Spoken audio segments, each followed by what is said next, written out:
coming to you from my couch, very much like Blue's Clues. And I'm going to pass on a topic that I feel isn't talked about enough, but it's somehow the dangers of driving abroad.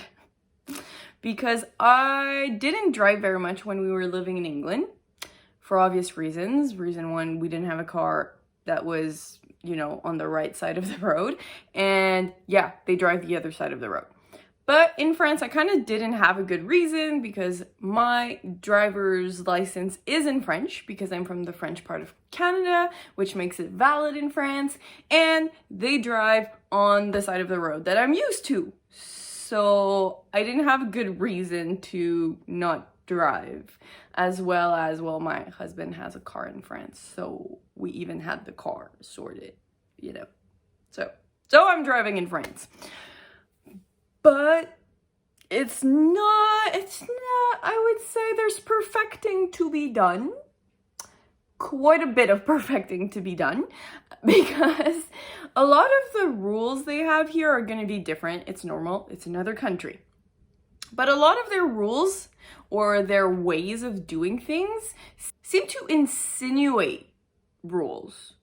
So in Canada, and now I'm talking mainly about the French part because that's the part I'm from, and Canada is a very wide country.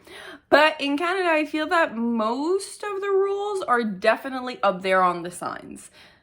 If you don't know what you're supposed to be doing, there's probably a sign around not too far off that told you what you were supposed to be doing. Whereas here, there's a lot of unsaid rules, I feel. Of course, I'm super biased because I drove in Canada for like almost a decade, whereas I've driven in France for, I can still count it on my hands, like, I don't know, 7 times. Tops.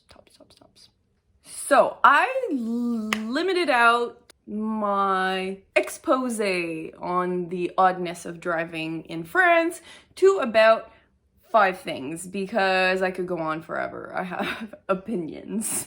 But I also want to mention that I've been driving mostly on the small roads. I haven't been going on the highways much because they are costly around here. So most of the driving experience I have in France is pretty much limited to driving between villages or driving on the back road or city driving. So I think I've seen enough different backgrounds to have an opinion now, but I'm aware that I may be lacking some experiences for this commentary, if you will. So the first thing. In general, they seem to have higher driving limits. So a bit like Canada over here, it's kilometers per hour. And I was kind of surprised because like in cities, it's pretty much the same. So like it's going to be 50 in Canada and it's 50 here, and that's fine. But as soon as you get out of the city, it's very quickly 70, 90 kilometers per hour, even if it's a very small road where people are going face to face. Which was a bit surprising to me because we would never go quite fast on a road where people can go face to face unless it's very deep away from cities and almost nobody goes there anyways. So I was a bit surprised about this, and the first time I was driving, I was following the limit. I was like, okay, we're not gonna play it rough. We're not gonna try to go higher too much than the limit because we don't want to get a ticket on our first time driving. So there I was, 70 kilometers per hour section. I was driving a comfortable 74, feeling like a good upstanding citizen because I wasn't speeding. And my husband is sitting next to me and he goes, "Honey, do you want a ticket? Do you?" And I was just like, "What do you mean? I'm going 74. It's 70 per hour. Like, everything is good. Like, I'm doing very well. I'm super polite to French roads right now." And he was utterly shocked because he was like, "The sign clearly said 70. Why do you think going 74, 75 is okay? Like, it's not okay. You will get a ticket at 74, 75. What?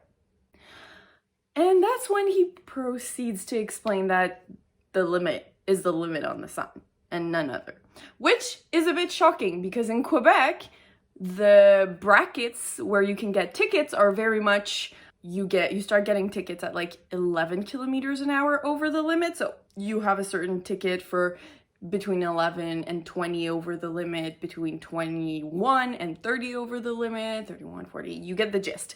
So as it turns out, they are going faster, but they're also much stricter on respecting what the sign says, which kind of makes me feel more secure in a way because on the highways here, it's 130, and I was calculating in my head, and I was like, 130 plus like, give or take 10, and I was like, oh, that's 140. I've only been at 140 kilometers an hour once in my life. It was an accident, but yeah, it's pretty darn speedy.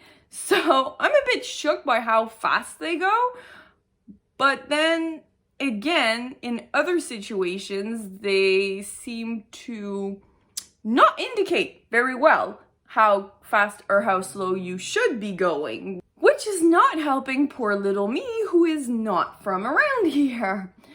So the second thing that kind of surprised me is they don't really put speed limits, or it's not even a limit as much as an indication in my opinion, but when you're on a quick road or a highway and you take an exit, they don't have an indication of the limit you should use in this specific exit. But if I don't know the exit and I don't know how quickly it's going to turn because I can't see the whole of it, it would be nice to know that you are proposing 30 rather than 55, for instance. And same thing with roundabouts. They don't give you a limit for the roundabout. So am I supposed to just guess? Like sometimes you don't get a clear view of the whole roundabout. So you don't know if it's a large one or a small one. And if no one's there when you arrive at the roundabout to make you stop before entering, and you can just straight up enter, you kind of have to guess for yourself what speed you want to go at. And let's just say Jet was in the car the first time I took a big roundabout, and I thought, oh, it's super big, like giant circumference. I can go like easily 50 because this road is 100. So I'm guessing the roundabout is probably half of the speed of this road anyways. Yeah, no, it is not indeed, because Jet swam to the door, Nathan held to his bench, and I was asking myself all the questions. I thought cutting my limit in half would be more than enough to take a turn. It was not. No matter how big the roundabout is, you probably need to take it at like 20 and then speed up if it's too low of a cruise. Yeah, so far most of it was about the limits. So like the limits being higher, the limits being very strict, and in some cases the absence of clear limits, which also happens when you come across villages, towns, and cities.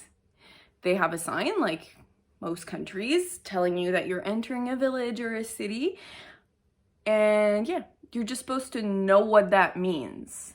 So we're on a road going 90. It's clearly like a back road kind of thing. And we cross a village, and like it's a very tiny village, like 4 houses, whatever. And Nathan's like, what are you doing? Slow down. It's a village. And I'm like, well, there's nobody around. Like if there was someone, I would slow down for their safety, but it's empty. It's basically a ghost village. And he was like, we don't care if there's people. If it's a village, if it's a town, even if it's one house with a town side, like you go 50, no questions asked. And so even if like you enter a town on the back road and actually all the houses are like far into the field and it's just like this little road passing like the side delimitation of like the town, you still have to go 50. Even if there's no houses around, if you pass a sign that looks like a village limit, well, you have to go 50. And I was like, you know, it makes some sort of sense, except like, how am I supposed to know that it's 50 and not 40 and not 60? Like in Quebec, where I come from, we have let's say, a general rule, but they still put a sign when you arrive telling you this town is this. And yes, most of them are going to have 50 kilometers an hour at the entrance of the town, but some towns have passed laws for 40 in their town because they feel that their roads don't really do well with the 50, or they have a generally 30 if you enter like the center of the town, and then it's 50 in the rest of the town, and all that is signed. Like, you don't have to guess. If you're not from the area and you're visiting your cousin, you're still gonna know what's expected of you. They like to leave you guessing, which honestly, if I were autistic, I would probably not like very much, because everything needs to be clear. And I'm not autistic, and I still didn't like it very much to not have clear speed limits at every town or every village. Like, I need clearer indications than just, this is a village, just so you know. Another thing that I was kind of weirded out by is the non-use of yellow lines. Like, none at all. Unless it's a construction zone. So, for poor little me, driving like 90 on the back road and being kind of worried because I saw a car coming the other way, but it was a white line separating our two lanes, I was like, what is happening? Is he driving against the traffic? Are we gonna die now? And my husband was just like, what do you mean? It's the other lane. It's going the other way. So you're telling me that in France, there's never two lanes going in the same direction that are next to one another? Like, of course there is. But they don't use yellow lines to, like, in where I come from, we use the yellow lines to say, like, watch out, the people in the other lane are coming from the other direction. So if there's a white line separating two lanes, you know that the people are coming from the same direction as you, and if you want to change lanes, you need to look behind you. Whereas if it's a yellow dotted line, you know that the people coming in the other lane are coming from the other direction, and in that case, you should pay more attention to what's coming up ahead than what's happening behind, although preferably check it all. But they just don't use yellow lines unless to warn you that it's a construction zone, and then all the lines are yellow. The side ones, the middle ones, the arrows on the ground are yellow, everything is yellow. So I was just, yeah, I guess on the back road in the countryside, fine. I'm just gonna assume people are coming from the other direction. And in like the city center, the streets are tiny, so I'm assuming fine, okay, it's a two-way.